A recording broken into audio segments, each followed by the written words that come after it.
Hi very good evening my dear students. ఈరోజు మనం చెప్పబోయే టాపిక్ 10th క్లాస్లో ఫస్ట్ లెసన్ న్యూట్రిషన్స్లో ఆల్రెడీ మీరు different types of diseases, vitamins, అదేవిధంగా విటమిన్ తాలూకు కెమికల్ నేమ్స్ ఇవన్నీ నేర్చుకున్నారు. అవన్నీ బాగా చదువుకున్నారని ఆశిస్తూ one of the most important topic ఏంటంటే ఇందులో ఫోటోసింథసిస్. అసలు ఫోటోసింథసిస్ అంటే ఏంటి? Photo means light, synthesis means process. అంటే లైట్ని యూటిలైజ్ చేసుకుంటూ ఫుడ్ మెటీరియల్ తయారు చేసే ప్రాసెస్ని ఫోటోసింథసిస్ అని చెప్తారు. ఈ ఫోటోసింథసిస్ ప్రాసెస్లో factors, requirement factors, for example CO2, water, అదేవిధంగా క్లోరోఫిల్, సన్లైట్, ఇవన్నీ యూటిలైజ్ చేసుకుంటే ఆటోమేటిక్గా గ్లూకోజ్ అనేది ఫామ్ అవుతుందని సిబి వ్యాన్ లైన్ అనే ఒక సైంటిస్ట్ అనేవాడు ఒక ఈక్వేషన్ ఫామ్ చేశాడు. దాన్ని ఫోటోసింథసిస్ ఈక్వేషన్ అని చెప్తారు. 6CO2 + 12H2O gives rise to chlorophyll by sunlight. C6H12O6 + 6O2 + 6H2O. So ఈ ఈక్వేషన్ అనేది మీ తాలూకు టెక్స్ట్ బుక్లో ఉంటుంది, అదేవిధంగా మీరు కొత్తగా కొన్న స్టడీ మెటీరియల్లో కూడా ఉంటుంది. ఇందులో స్టార్టింగ్ ప్రొడక్ట్స్ ఏంటంటే 6CO2 అంటే కార్బన్ డైఆక్సైడ్ ప్లస్ 12H2O అంటే వాటర్. ఇవి స్టార్టింగ్ ప్రొడక్ట్స్ అన్నమాట. ఓకేనా? దీని తర్వాత దానికి హెల్ప్ చేసేది ఏంటంటే సన్లైట్ అండ్ క్లోరోఫిల్. ఆ రెండు మిక్స్ అయితేనే ఆటోమేటిక్గా గ్లూకోజ్ అంటే C6H12O6 ప్లస్ దాంతోపాటు 6O2 అంటే oxygen and plus 6H2O water అనేది రిలీజ్ అవుతుంది అనమాట. సో ఈ ఈక్వేషన్ ఎవరు కనిపెట్టారంటే సిబి వ్యాన్ లైన్ అనే ఒక సైంటిస్ట్ కనిపెట్టాడు. అంతకుముందు ఒక ఈక్వేషన్ కనిపెట్టాడు, బట్ ఏంటంటే అది ఫార్ములేట్ చేసేటప్పుడు కొన్ని రకాలైన ఇబ్బందులు వచ్చాయన్నమాట.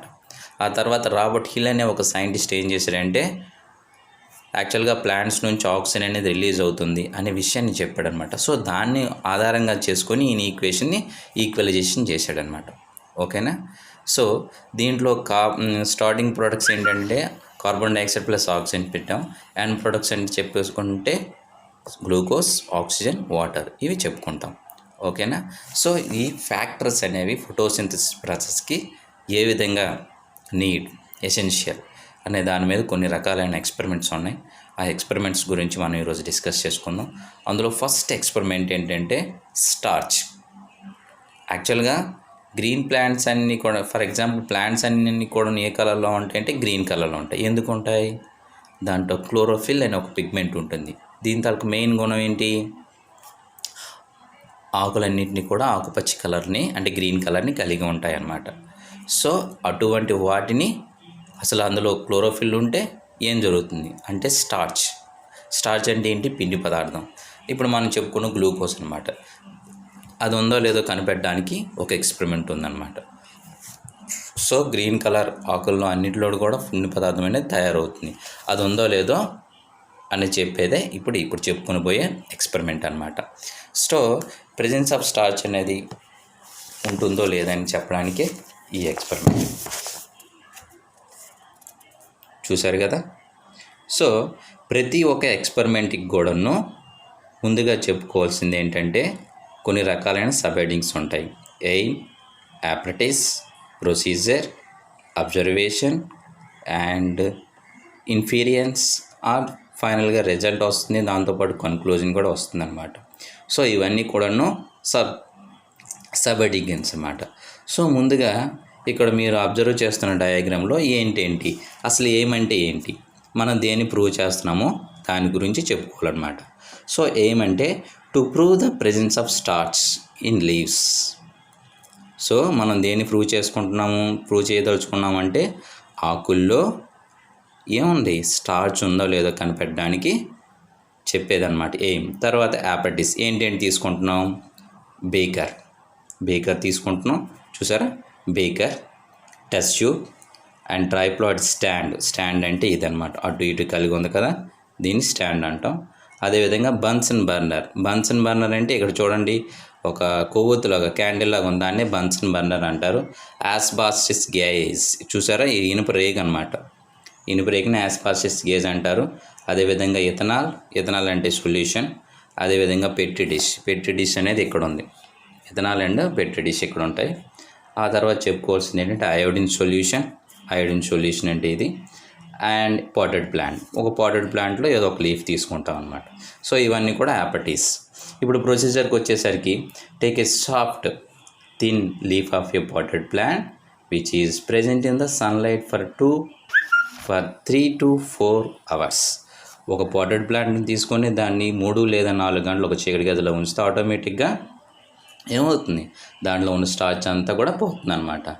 Boil the leaf in methylated spirit over a water bath it comes pale while due to the removal of chlorophyll.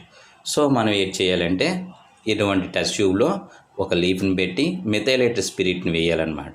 అలా వేసిన తర్వాత ఒక బేకర్ తీసుకొని ఆ బేకర్ని ఇక్కడ పిక్చర్లో ఏ విధంగా అది చూపించబడుతుందో ఆ విధంగా వాటర్ వేసి ఈ బన్సర్ బర్నర్ని పెట్టేసి దాన్ని హీట్ చేయాలి. అలా హీట్ చేయడం వల్ల ఏమవుతుందంటే ఈ గ్రీన్ కలర్ అంతా పేల్ వైట్ కలర్లోకి మారిపోతుంది. అలా ఎప్పుడైతే మారిపోయిందో అబ్జర్వేషన్ చేస్తాం అన్నమాట. దాన్ని అబ్జర్వేషన్ అంటాం. ఆ తర్వాత ఏం చేయాలంటే స్టార్చ్ టెస్ట్. ఇలా మనం చెప్పుకున్న పెట్రీ డిష్లోకి ఆ లీఫ్ని తీసుకొని దానిపైన 2 లేదా 3 డ్రాప్స్ అయోడిన్ సొల్యూషన్ వేయాలి.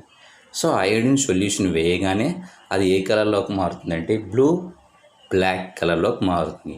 ఆ బ్లాక్ కలర్లో ఎప్పుడైతే మారిందో అందులో ఏముందని కనిపెట్టవచ్చు, స్టార్చ్ ఉందని కనిపెట్టవచ్చు అనమాట. సో ఈ విధంగా మనం గ్రీన్ కలర్ లీఫ్లు అన్నింటిలో కూడాను స్టార్చ్ ఉందని చెప్పడమే ఈ ఎక్స్పెరిమెంట్ తాలూకు మెయిన్ ఉద్దేశం అనమాట. సో ఇది ఫైనల్గా కన్క్లూజన్ అయిపోతుంది, రిజల్ట్ అయిపోతుంది అనమాట. కన్క్లూజన్ ఏం చెప్పుకుంటాం, it is proved that starch is present in the leaves during photosynthesis ప్రాసెస్లో ఖచ్చితంగా లీవ్స్లో స్టార్చ్ ఉందని మనం ప్రాక్టికల్గా ఎక్స్పెరిమెంటల్గా ప్రూవ్ చేయవచ్చు అనమాట. సో వెరీ అంటే ఈ టాపిక్లో వచ్చే ప్రతి ఎక్స్పెరిమెంట్ కూడా వెరీ మోస్ట్ ఇంపార్టెంట్. ఓకేనా. ఆ తర్వాత మనం చెప్పుకోవాల్సింది ఏంటంటే, సో ఈ ఎక్స్పెరిమెంట్ అర్థమైంది కదా అందరికన్నా. నెక్స్ట్ యాక్చువల్గా మనకి ఎయిర్ అనేది ఎక్కడి నుంచి వస్తుంది, చుట్టూ ఉండే సరౌండింగ్స్లో ప్లాంట్స్ నుంచి వస్తుంది కదా. సో ఈ ఎయిర్ని ఎవరు కనిపెట్టారు, ఎయిర్లో ఏముంటుంది, ఆక్సిజన్. సో ముందుగా Joseph Priestley in the year of 1774లో ప్లాంట్స్ నుంచి యానిమల్స్కి, చుట్టూ ఉండే యానిమల్స్కి కూడా ఎయిర్ అనేది అవసరం, ఆ ఎయిర్లో ఆక్సిజన్ ఉంది అని చెప్పాడు అనమాట ఆయన, జోసెఫ్ ప్రిస్లే అనే ఒక సైంటిస్ట్. సో దాన్ని ప్రాక్టికల్గా కూడా ప్రూవ్ చేశాడు. ఆ తర్వాత 1775లో లావోయిజర్ అని వచ్చాడు. సో ఎయిర్లో ఉండే ఈ గ్యాస్కి ఆక్సిజన్ అని పేరు పెట్టింది ఎవరంటే లావోయిజర్. సో ఈ జోసెఫ్ ప్రిస్లే అనే ఒక సైంటిస్ట్ అండ్ ఒక ఎక్స్పెరిమెంట్ చేశాడు. అన్ని రకాలైనటువంటి లివింగ్ ఆర్గానిజమ్స్కి ఆక్సిజన్ అనేది అవసరం, లేకపోతే అవి చచ్చిపోతాయి అనేది ఒక ఎక్స్పెరిమెంట్ చేశాడు. ఆ ఎక్స్పెరిమెంట్ పేరే బెల్ జార్.